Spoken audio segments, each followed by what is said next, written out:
Vereador Périco, trabalho de vereador. Fale sobre o seu trabalho no Legislativo Caxiense. Bom, o meu trabalho no Legislativo Caxiense, ele se dá dentro das comissões e também no plenário e fora também no ambiente externo da casa, porque nós temos a percepção de que muitas pessoas, elas veem o vereador e o trabalho do vereador e o trabalho da Câmara de Vereadores como um todo apenas nos momentos das sessões. Só que nós temos outros momentos que nós não estamos aqui nas sessões de terça, quarta ou quinta de manhã, mas nós temos o trabalho de tarde das nossas comissões, na qual eu faço parte de 3 comissões.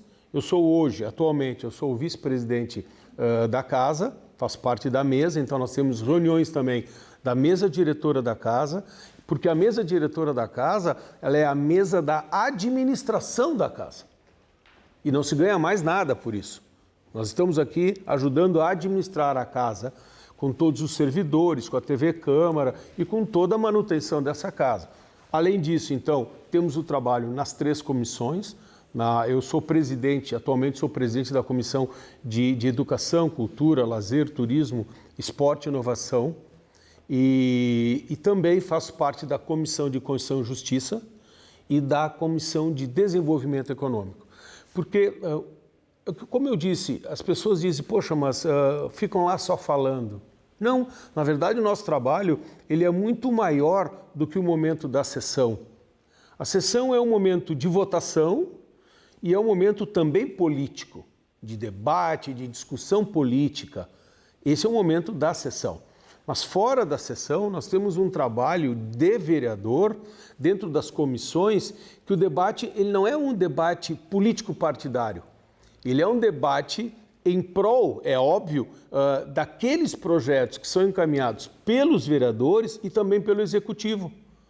Então, tanto na Comissão de Constituição e Justiça, que ela recebe todos estes projetos, quer seja do Executivo, quer seja dos colegas vereadores, todos os projetos, obrigatoriamente, eles devem ser analisados primeiro por essa comissão. A partir desta comissão, e aí um dos 5 vereadores tem que fazer um relatório sobre aquele determinado projeto, esse relatório vem à sessão plenária, é votado este relatório. Uma vez aprovado, é aí que ele vai para a comissão específica dele. Então, a comissão que mais tem análise de projetos é a Comissão de Constituição e Justiça, na qual eu, por ter formação em Direito, eu participo desde o primeiro ano que eu entrei aqui no Legislativo. Então, estou no 4º ano dentro dessa comissão e, como presidente da Comissão da Educação, a gente está tendo um trabalho muito forte agora. Gozado, não tem aulas e nós estamos trabalhando mais do que quando tem aula. Porque justamente nós estamos sendo ou tentando ser um elo de ligação entre as famílias, aquelas crianças que estão tendo aula em casa, principalmente das escolas particulares, que rapidamente começaram com as aulas online, mas aquelas famílias, aquelas crianças, aqueles alunos das escolas públicas municipais e estaduais, há pouco tempo eles começaram a ter. Então você veja, os pais não podendo ir trabalhar e depois, quando puderam ir trabalhar, não tinham onde deixar os filhos. E as escolas fechadas. E as pré-escolas também fechadas. Então, imagine a complexidade. Então, nós fizemos aqui reuniões junto com sindicatos, junto com os familiares, junto com o Ministério Público, junto com o PROCON de Caxias do Sul. E essas reuniões foram públicas, que a TV Câmara aqui também esteve junto conosco. Então, esse é um tipo de trabalho que ele exige muito, mas para mim, por ser professor, como profissão também de trabalho, é um prazer imenso trabalhar nesse sentido. Meu outro tipo de trabalho, Mauro, como vereador, e eu falava antes, eu tenho um trabalho assim, um pouco talvez diferente de uma parte dos meus colegas. Eu trabalho mais no ambiente macro, mais uma questão de estratégia para a cidade. Então, na Comissão de Desenvolvimento Econômico, nós somos obrigados a pensar justamente no macro, isto é, como é que nós podemos contribuir para o desenvolvimento da cidade. Então, aí, nesse caso, eu tenho envolvimento muito forte com a SIC, com o Cindy Lojas, com o CDL, com a Microempa, isto é, com essas organizações que elas defendem, sim, empresas, mas que são essas essencialmente que geram o trabalho e que também geram o imposto. E automaticamente ela gera o desenvolvimento do município, que vai dar condições para que o município faça os investimentos necessários. Então, esse é o meu trabalho. Eu respeito o trabalho de outros colegas vereadores, que eles têm uma visão mais micro, digamos assim, mais daquele bairro, daquele problema pontual naquele bairro. Eu também faço isso, sim, mas não é o meu grande foco. Por quê? Porque eu digo, não adianta você olhar para aquele foco lá, se você não consegue olhar para um município e para onde vai esse município. E qual é o desenvolvimento dele? Porque se ele não tiver um desenvolvimento, ele não vai ter recursos. E não tendo recursos, ele não vai botar aquela pedra lá. Ele não vai asfaltar aquela rua. E aí eu estou olhando só para a rua quando eu não olho para o município em si e para onde ele quer estar amanhã. Então esse é um tipo de trabalho que eu procuro fazer, também por ser professor no curso de administração na UX, e lá nós temos que trabalhar muito com a palavra estratégia. E eu passo isso muito para os meus alunos. A palavra estratégia, ela tem que permear o gestor, a profissão do gestor, porque ele sempre tem que estar pensando no macroambiente, no microambiente, que é o que acontece dentro da sua organização, mas no macroambiente. Então esse é um trabalho que eu faço com muito orgulho, com muito prazer, que diariamente nós estamos ou aqui na Câmara de Vereadores, ou estamos fora daqui, ou estamos em reuniões em bairros, em comunidades, no Simpré também, que são as escolas, as pré-escolas. Seguidamente, nós somos chamados para irmos a escolas públicas municipais, para vermos as condições da estrutura. E além disso, nós temos o quê? Os nossos projetos. Como vereador, que nós apresentamos projetos em prol dessas questões. Eu busco apresentar em prol mais as questões macro, que vem falar em educação, vem falar em saúde, mas uma coisa muito mais macro, isto é, o que isso pode gerar de impacto, não apenas para aquele bairro, mas sim para a cidade como um todo. Fale para a gente, então, vereador, seus projetos de lei, emendas, requisições. Eu fiz um projeto agora que está voltando pela constitucionalidade, porque ainda o ano passado, no início do ano passado, eu fiz um projeto no sentido de que se montasse uma comissão entre pais, direção da escola municipal, um representante da Câmara de Vereadores, um representante da Secretaria Municipal da Educação, através talvez do seu arquiteto, e inclusive pessoas representantes da sociedade, da arquitetura e da engenharia, para que esta comissão se fizesse uma análise estrutural de todas as escolas do município no início do ano. E que até março se fizesse um relatório e esse relatório fosse discutido nessa comissão e fosse entregue para o Poder Executivo. Por quê? Para que se antecipe aos problemas das escolas. Porque sempre se diz que as escolas não têm estrutura. Pô, muito bem. Onde é que estão os relatórios? Onde é que a sociedade... Como é que a sociedade sabe que é aquela escola? Os pais talvez saibam que não tem estrutura, mas se a sociedade entende isso, ela pode contribuir muito mais com o município. Então vejam, esse projeto não é para ter uma intervenção junto à SMED, é para auxiliar a SMED. Então que se convide um engenheiro, um arquiteto, que não tem nada a ver com o Poder Executivo, nada a ver com o Poder Legislativo e que nos ajude. E eu fiz um outro projeto que foi aprovado ainda pelo prefeito anterior, justamente dentro da educação, que é para todas as escolas do município de Caxias do Sul, não para uma escola lá do meu bairro, que é o projeto Escola Melhor, Sociedade Melhor. Qual foi a minha percepção? Eu fui coordenador da 4ª CRE e a percepção é que o Estado não tinha uma lei, isto é, e o município também não tinha, de receber doações de qualquer ente privado, quer seja uma empresa ou quer seja uma pessoa civil. Se uma pessoa quisesse, olha, eu quero doar a pintura toda para essa escola, não pode. Não pode, é ilegal, não pode.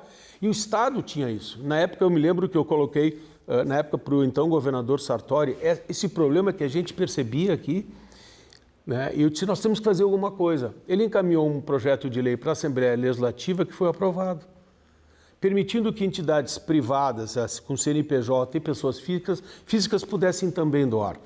O que eu fiz? Eu encaminhei isto para o então prefeito Daniel Guerra, que não deu ouvidos. Pois muito bem, o que eu fiz então, eu apresentei esse projeto. Primeiro eu apresentei como indicação. Tá bom, eu apresentei como um projeto que foi aprovado aqui na Câmara de Vereadores e depois o próprio prefeito aprovou também. Isto é, qualquer escola do município de Caxias do Sul, qualquer diretor possa fazer um relacionamento com qualquer empresa ou com qualquer ex-aluno, por exemplo, que queira doar alguma coisa para aquela escola que o ajudou a crescer na vida, hoje, por esta lei, ele pode doar. Então, você leu, você tem lá uma série de computadores na sua empresa que para a sua empresa não funcionam mais, mas para uma escola pública funcionam. Poxa, eu posso chegar lá hoje e doar 10 computadores para aquela escola. E isso não passa pela burocracia da SMED. É entre a empresa e o diretor da escola.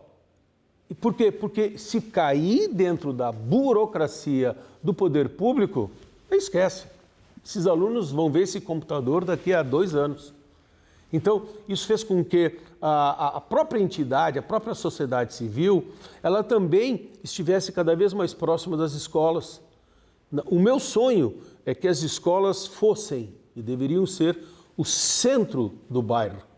Tudo deveria girar ao redor da escola, certo? Infelizmente não. Se nós olharmos muitas escolas estaduais, nós temos escolas estaduais em alguns bairros de Caxias do Sul que elas são completamente muradas. E ainda com aqueles arames farpados. E aí você olha e diz, isso aqui é uma escola ou é um presídio? Então veja, é uma coisa completamente inversa. Aí você tem prédios públicos, principalmente federais, maravilhosos. E você tem escolas simplesmente destruídas. Então, as empresas podem ajudar. Isso foi um projeto de lei que não é para uma escola, são para todas as escolas. Por isso que eu falei daquela visão mais macro de fazer projetos de leis que abarquem vários campos da sociedade e não apenas um campo da sociedade.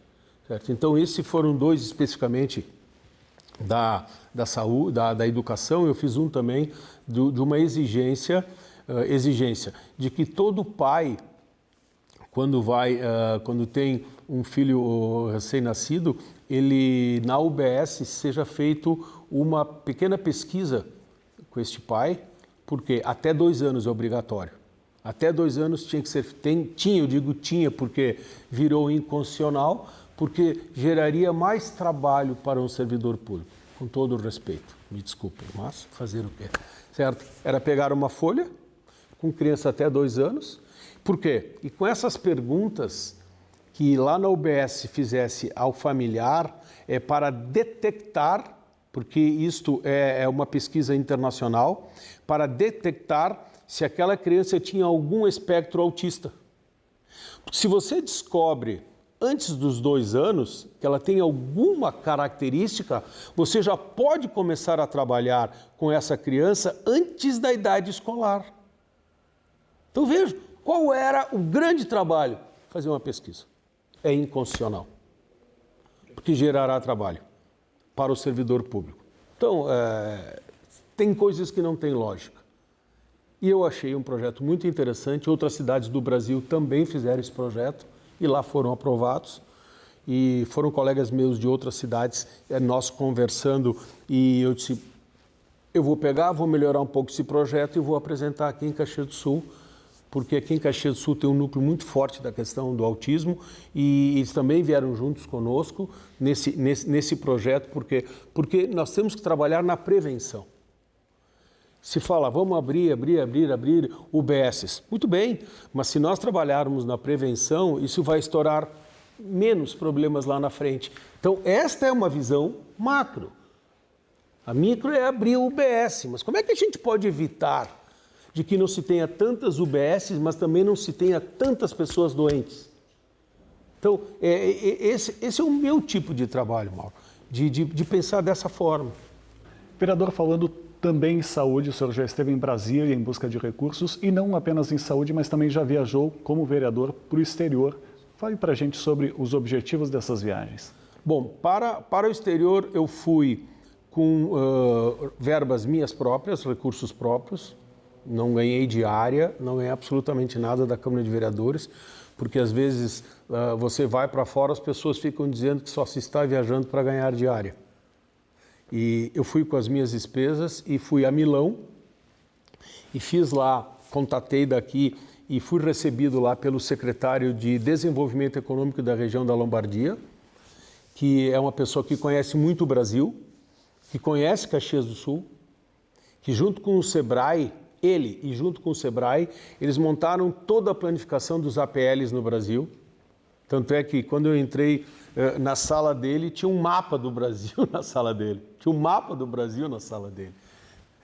Então foi muito importante, porque eu fui levar para ele quais são os APLs que Caxias do Sul tem hoje, que nós temos 4 APLs, e o desenvolvimento desses APLs, e qual é o nosso setor produtivo daqui, que nós pudéssemos fazer relacionamentos econômicos com empresas italianas. Vice-versa. Nós podemos ter aqui empresas que possam ser fornecedoras de empresas italianas da Lombardia, como elas também para nós. Então, isso são o quê? Essa é aquilo que eu falo, quer dizer, poxa, como é que a gente pode fazer com que se desenvolva a nossa cidade com o resto do mundo? Então, nós temos que procurar esses relacionamentos econômicos e políticos. Eu fui a Grenoble, na Universidade de Grenoble, na França, onde lá tem, como se fosse o primeiro vale do silício da Califórnia, o primeiro vale tecnológico na Europa foi em Grenoble, na França.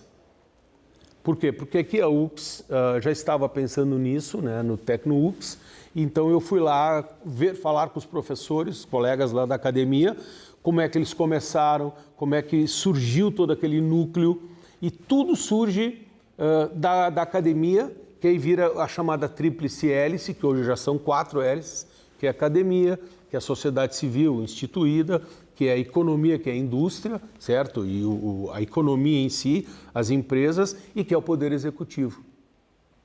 Então, esses 4 juntos, eles podem gerar o quê? Eles podem gerar um núcleo de desenvolvimento. Para quê? Por que isso?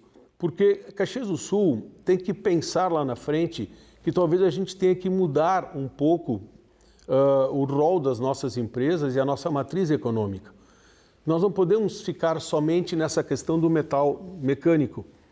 Poxa, existem outras oportunidades hoje e nós temos que sair daqui de Caxias para irmos em outros países, em outras localidades, conhecer outros projetos de desenvolvimento para que a gente possa trazer para Caxias do Sul. Porque se nós ficarmos só olhando para a nossa cidade não vai ter como avançar. Então, por isso que eu fui à Europa, fui na Itália, fui na França, continuo num relacionamento com essas pessoas. Na Itália, eu conversei com um diretor do 2º maior banco chinês e conversei com ele sobre investimentos. Foi lá na Itália que ele disse para mim, ele tinha já trabalhado na BYD, que é a maior empresa chinesa de fabricação de baterias para automóveis, e ele disse assim, poxa, quem sabe a BYD e a Marco Polo? Isso lá na Itália há 3 anos atrás, certo? Logo depois, a BYD veio para São Paulo e quando eu fui entrar em contato com a Marco Polo, a BYD já tinha entrado em contato e estão trabalhando em conjunto. Nós estávamos lá na Itália discutindo isso. Quer dizer, é nisso que eu penso. É nisso que eu penso no trabalho do vereador.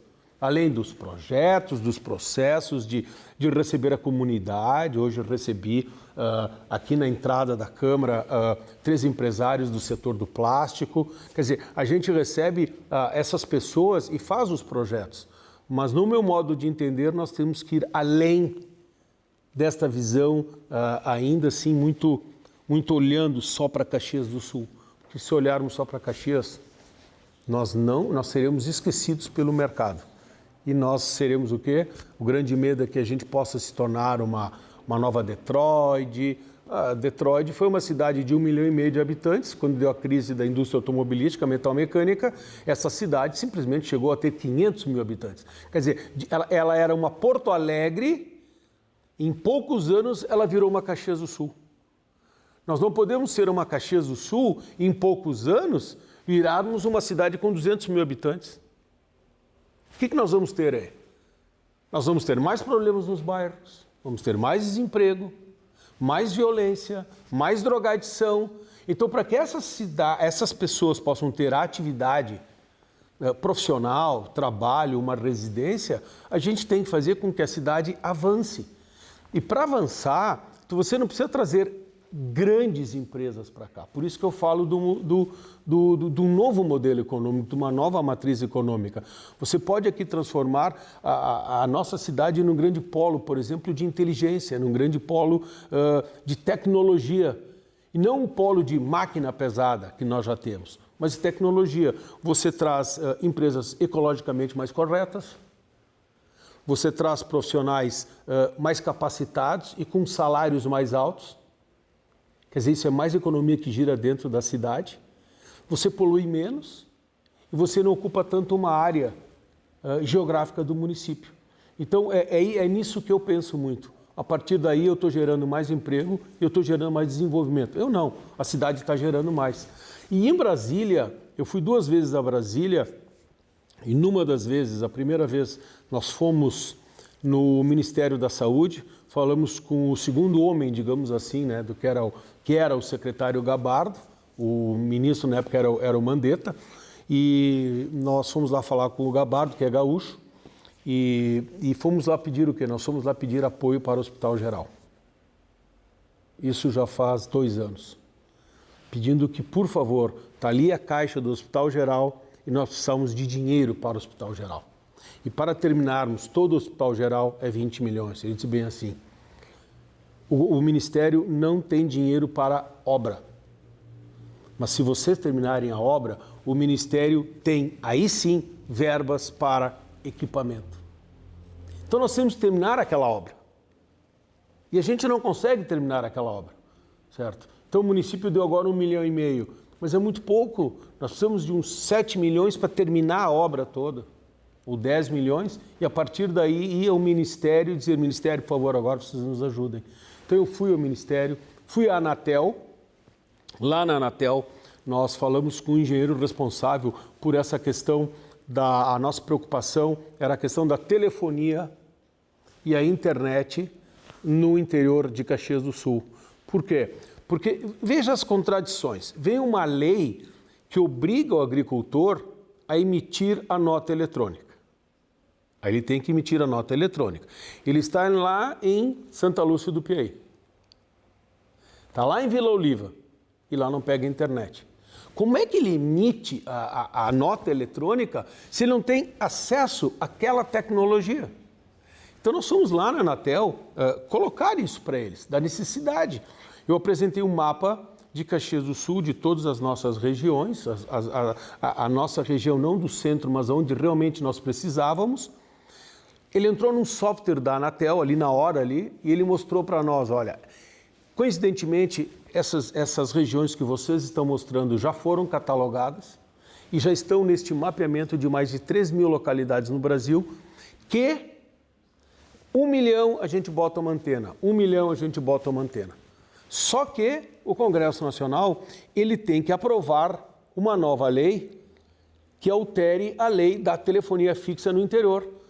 E eu falei telefonia fixa porque a lei só fala da telefonia fixa quando ela foi feita. Então hoje nós não estamos mais nessa telefonia fixa e nós não temos a capacidade legal de colocarmos essas antenas no interior. Então nós fomos na Anatel, vejam, esse é um tipo de trabalho do vereador, isso deveria ser feito pelo prefeito, sim, pela Câmara de Vereadores, sim, e nós fomos lá em Brasília, e fomos lá no Congresso Nacional. Eu estive no Congresso Nacional e fui visitar vários deputados federais do Rio Grande do Sul e fomos lá pedir dinheiro para esses deputados federais do Rio Grande do Sul também. Pedir dinheiro pedir apoio, porque Caxias do Sul não tem um deputado federal.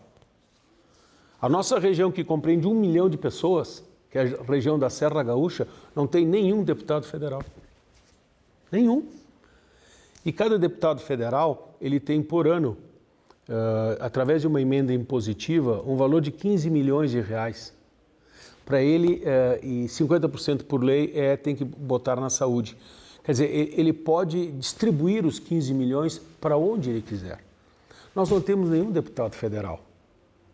Então a gente ia lá de chapéu na mão dizendo, por favor, mas quantos votos eu tive lá na região? Não é a minha região. Então a nossa região vota em outros, que nós estamos lá pedindo um dinheirinho para o Hospital Geral. E a população, ela não consegue ter esse entendimento, porque ela não se interessa por isso. Então, como ela é ignorante no sentido de ignorar, no sentido de não procurar saber, essa é a palavra ignorante, não é ofensiva, a população não tem ideia do nosso trabalho e, consequentemente, do trabalho de um deputado estadual e de um deputado federal. Certo? Então vejam essa ligação, nós temos que ter relacionamento com os deputados federais. Nós, vereadores, como prefeito, que infelizmente ficamos 3 anos absolutamente sem nenhum relacionamento do prefeito anterior, tanto com o governador, tanto com o presidente da República, tanto com ministros e senadores, isso é impossível no município de Caxias do Sul ou em qualquer município com um pouco de racionalidade. Nós tivemos a vinda de 2 ministros de estados para Caxias do Sul, na qual o prefeito nem se dignou a recebê-los. Isso é irracional. Como é que depois você vai fazer um relacionamento para captar dinheiro para obras, para aviação, para o novo aeroporto de Vila Oliva? E também, na minha segunda ida a Brasília, nós estivemos também lá na Secretaria da Aviação Civil. Lá naquela reunião da qual nós queríamos que o governo batesse o martelo com um investimento de 200 milhões aqui para o nosso aeroporto regional. E eu estava lá representando a Câmara de Vereadores com mais um colega meu vereador. Então, muitas vezes as pessoas elas não têm ideia do que nós estamos fazendo. Elas acham que nós estamos, viajando por viajar. Não, nós estávamos lá brigando, no bom sentido, pelos direitos da nossa cidade. Porque nós somos um grande arrecadador de impostos e nós não recebemos proporcionalmente o que nós deixamos no caixa do governo do Estado e na União. Nós não recebemos. Então nós temos que ir lá brigar por isso. E não temos representante. Perfeito, vereador. Muito importante suas observações, até para quem está acompanhando essa entrevista. Gostaria que o senhor, para finalizar, deixasse uma mensagem, um recado final para quem está nos assistindo. Bom, primeiro eu estou como vereador, represento a comunidade de Caxias do Sul. Eu quero colocar o meu gabinete de portas abertas. Infelizmente, nesse momento é difícil, mas tão logo nós possamos abrir a Câmara de Vereadores na sala 302, eu fico à disposição de toda a cidade, de toda a comunidade de Caxias do Sul, não importa o setor, não importa, nós estamos aqui e somos pagos para isso, para trabalhar para a comunidade. Então, essa é a minha pretensão, de ajudar a comunidade e o que eu puder fazer, eu tento fazer. Essa é a minha obrigação, é o meu dever, como cidadão caxiense e como representante daqueles que votaram em mim, mas não só daqueles que votaram em mim, mas sim de toda a cidade. Então eu quero te agradecer a TV Câmara, esse programa maravilhoso, que eu acho que é muito importante esse programa, e eu acho que a comunidade, eu tenho certeza que a comunidade tem que acompanhar mais os nossos trabalhos aqui, vir mais aqui na Câmara de Vereadores, porque só assim terão a real ideia do que nós fazemos aqui dentro da Câmara de Vereadores.